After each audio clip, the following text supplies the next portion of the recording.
Now let's move on to the worst purchases.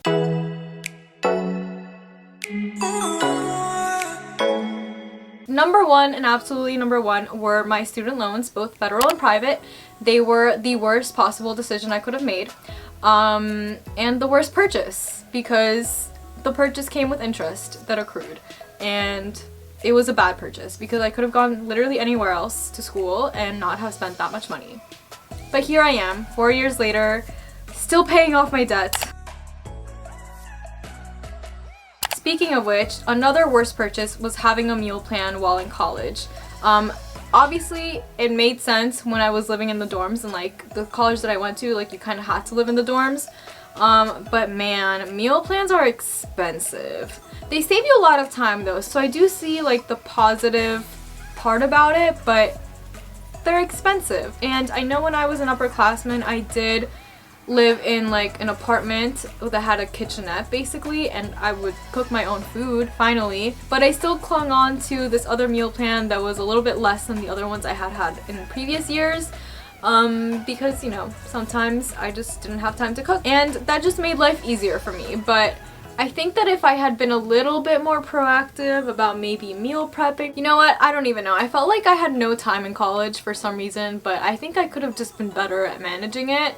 Which is why I think maybe the meal plan was a waste of money when I could have just found, you know, like an hour of my day to just meal prep and get everything done for the week.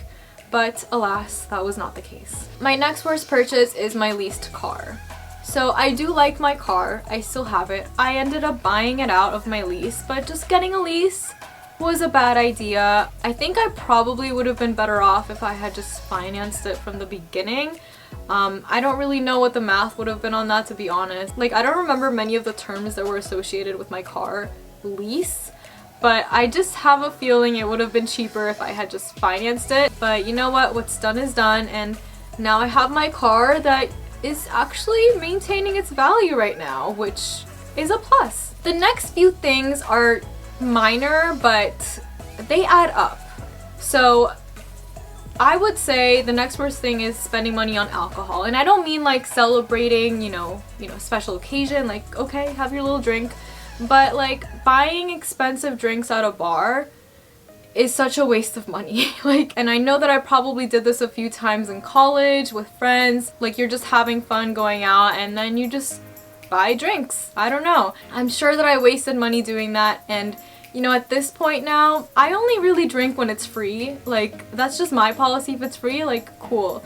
If not, then it better be a special occasion or like a nice little meetup with friends. So yeah, I just like hate spending money on alcohol, especially when you're not really celebrating anything. So next up, food delivery. You know, I've been a DoorDash driver. I'm grateful for the people who, you know, actually order food to be delivered to you.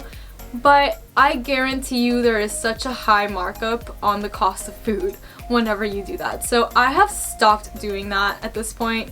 I did it a couple times while I was living in my apartment, and every time I think it was just a huge waste. The other worst thing is a gym membership. I liked having one, but I didn't like waiting for the machines, which is why I'm happy that I have workout equipment at home. Obviously that is not an option for everyone, so I understand why people have gym memberships, but for me, it was more of a waste of money, especially because I had to kind of drive out of my way to go to the gym and then drive back to my apartment.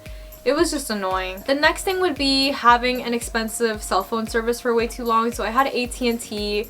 I was on this like 3 GB plan. I was spending over $50 a month in cell phone service, and it was dumb. I finally made the decision to switch over to one of those, I forget what they're called, MVNOs, whatever they are. They're like branch networks. Anyway, I changed my carrier and it's much cheaper now, so I spent $25 a month on my cell service, even though it definitely drops calls a few times. It's happened to me a lot. You get what you pay for, and to be honest, I don't usually call people, so. And speaking of phones, I think that getting Apple Care for my new phone was such a waste of my money. Like, I guess I get it within the first few months maybe, but after a while of seeing that charge every single month, I realized, why would I get my phone fixed? Like, my phone is old at this point, and if it breaks, I'm gonna get a new one and I'm gonna pay cash for it. Like, I'm not gonna waste time having someone fix an already glitchy phone, so I just don't see the point of it. I don't.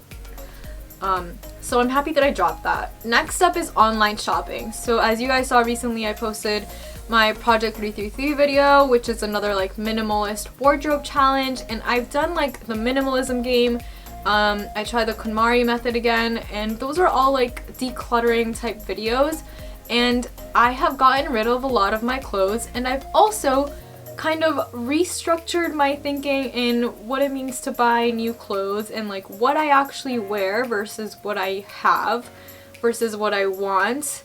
And I'm very particular about what things I buy now because I want to make sure that I can wear them in different ways, that they're not too boring, not too extravagant, that I can't wear it with anything else. So I stopped online shopping for like every little occasion that I had because I used to buy clothes for like basically to wear for one day or one night. Like that's such a terrible strategy because I'm just giving into fast fashion all the time. And you know, at this point, I'm not like someone who goes and buys secondhand clothing every time. I'm not.